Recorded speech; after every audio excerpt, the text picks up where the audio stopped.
Being an executioner across the Tudor period, especially during the reign of King Henry VIII, must have been a very busy job. Each week people across England were losing their heads at public execution sites such as Tyburn, where they were also hanged, drawn and quartered. Many executioners throughout history have become well known, for example Albert Pierpoint, the hangman, who would condemn many of the most evil Nazis sentenced to death after the Second World War. But some remained anonymous. For example, the true identity of the man who took Anne Boleyn's head isn't known, and he is simply remembered in the annals of history as the Sword of Calais. But there was one executioner who worked in London during the 17th century, and his name would go down in infamy for his actions on the executioner's scaffold. But he is remembered for all the wrong reasons, and his name today is synonymous with brutes and botchers. But what is the story of Jack Ketch? Join us today as we look at history's worst executioner, and as always, to support our channel, please make sure to subscribe. Much of Jack Ketch's life remains rather secretive or mysterious, and he is mostly remembered for the blunders and mistakes he made as an executioner. At the time across England, many former criminals were enrolled to become executioners, and they could be released from prison early to perform the job of taking someone's life legally following death sentences being given out by the courts. Jack Ketch entered the history books when he first became an executioner in 1663, after succeeding London's common hangman Edward Dunn, and Ketch had studied under him for some time as his apprentice. It's believed Ketch was also imprisoned at one point inside of Marshalsea Prison, which had been a prison for around 300 years, and it was even burned down during the Peasants' Revolt, where inmates were divided by class. There was one side for the commoners and another for the richer inmates, and in the 17th century conditions there were very tough. There was one room in which 23 women were being held at one point, and there was no space to sleep or lie down, and because of this revolts broke out and the prisoners rose up and protested. This was around the same time that Ketch was imprisoned, and because he was an executioner in London, he would be one of the busiest across the country. He was mentioned in the Old Bailey's records in January 1676, and it was said in a murder case that the judge brought the defendant in guilty, and Jack Ketch will make you free. Ketch in this case was referred to as a man who would carry out the death sentence, and he was also shown in a woodcut diagram from this time in which he is shown performing the execution of Edward Coleman, who had been condemned for his involvement in the Popish plot. He was sentenced to be hanged, drawn and quartered for his treason, and Ketch performed this in front of a large crowd. The woodcut shows Coleman saying, "I am sick of this traitorous disease," and Ketch is stood there holding a rope and an axe, and he says, "Here is your cure, sir." Ketch did write a pamphlet himself called The Man of Destiny's Hard Fortune, and he wrote about his time in prison. But he would rise to become rather well known across London, and there were many people each year who were being brought to execution sites across the capital such as Smithfield, Tyburn and Tower Hill, and Ketch was paid by the state to carry out executions. For many people this was a form of public entertainment, and thousands would flock to see executions, but some executioners developed reputations for themselves, but others continued their work anonymously, not wanting fame or notoriety. The man who cut the head off King Charles I performed this job in disguise to prevent him being identified, but Ketch continued to execute, and in the 1680s he even protested about his pay and went on strike and was given a raise. He was not just paid by the Crown or the local government, but the families of the condemned would also give him a bribe to make sure that the job was performed cleanly and swiftly, and that the execution ordeal would be as painless as possible. Some families gave executioners jewellery and even expensive clothes to do this, and executioners could make more money by selling relics from executed people, and in London people would buy strands of a hangman's noose for luck. But the condemned would usually on the scaffold also hand over gold coins to the executioner to further bribe that things would go well.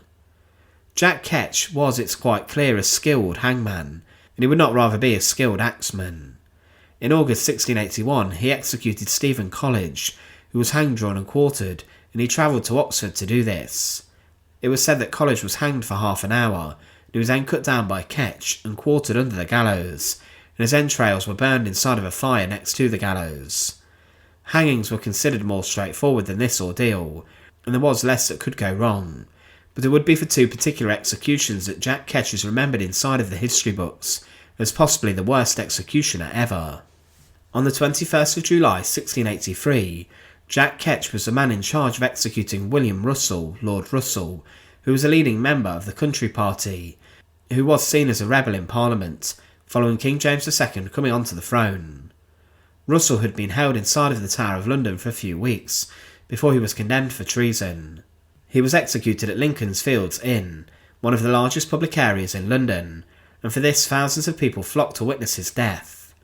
However, Ketch would perform this execution poorly, and it was one which the people of London would never forget. In his apology for the incident and execution, Jack Ketch claimed that he did not dispose himself in the most suitable way, and that when he took aim with the axe he was disrupted. Russell was to be beheaded, and his execution did not go well.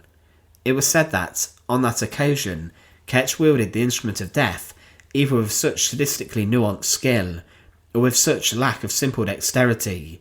Nobody could tell which that the victims suffered horrifically blow after blow, each excruciating but not in itself lethal. Even amongst the bloodthirsty people of society that attended English beheadings, the gory and bloody display that created such anger that Ketch felt forced a riot of public apology. It took many swings of the axe to take Russell's head from his body, and each blow was missing or not going through, and he did suffer on the block. The people of London expected a degree of decorum and professionalism during executions, and this certainly did not happen. But there would be one more execution that Ketch became well known for, and this was possibly his most high-profile job, executing James Scott, the Duke of Monmouth. He was the illegitimate son of the former King Charles II, and he had rebelled against his uncle James II. Monmouth was loved across England, but he was taken from the Tower of London on the 16th of July 1685 to Tower Hill, where he would be executed. Thousands had gathered to see the proceedings. As Monmouth approached Ketch on the scaffold, he allegedly said, "Here are 6 guineas for you. Do not hack at me as you did my Lord Russell. I have heard you struck him 3 or 4 times. My servant will give you some more gold if you do the work well." This may have angered Ketch, or he may have seen this as an insult and lost concentration. The Duke of Monmouth even touched Ketch's axe and complained it was not sharp enough to take his head clean off in one strike. But when the time for the execution came, it was a bloodbath. Monmouth placed his head on the block, and Ketch struck the first blow, which only caused a small wound. He then struggled on the block and tried to escape, but Ketch hit again, but this still hadn't worked, and 2 further blows from the axe rained down on James Scott, but his head had not come off. The crowd began to get outraged, and they were getting very angry. Ketch then, following Scott's neck only being cut, allegedly gave up, and he said, "I cannot do it, my heart has failed me," but he was then forced to take the head off by the Sheriff of London, who told him to take up the axeman and finish the job, and it took 2 more swings to kill Monmouth, but his head had still not been separated from his body. Ketch then grabbed the butcher's knife he had and hacked through the sinew and neck, cutting with his knife as if he was slicing through a piece of meat. He then held the head of Monmouth up to the crowd, who were furious, and it looked as if a riot was about to break out as the crowd turned, and they demanded Ketch's head next on the block for making such a mess of their hero's execution. But Jack Ketch would be fired as London's executioner and was even sent to Bridewell prison, but he would then shockingly be reinstated, and during this next stint as an executioner, he would even hang his own assistant. But Jack Ketch is remembered in history for being a terrible executioner, who during 2 occasions failed to dispatch his victims with decency and efficiency, thus prolonging their suffering. But it must have been a tough thing for Ketch to do, to take the heads off 2 very high-profile people in front of a crowd of thousands, and his equipment he was using was probably not the most suitable. But he would, for the mess of the Duke of Monmouth's execution, almost be dragged to the block himself for his actions, and he is associated today with the darkness of London's history. Thanks for watching. To support our channel, please make sure to subscribe, and once again, thank you so much for watching.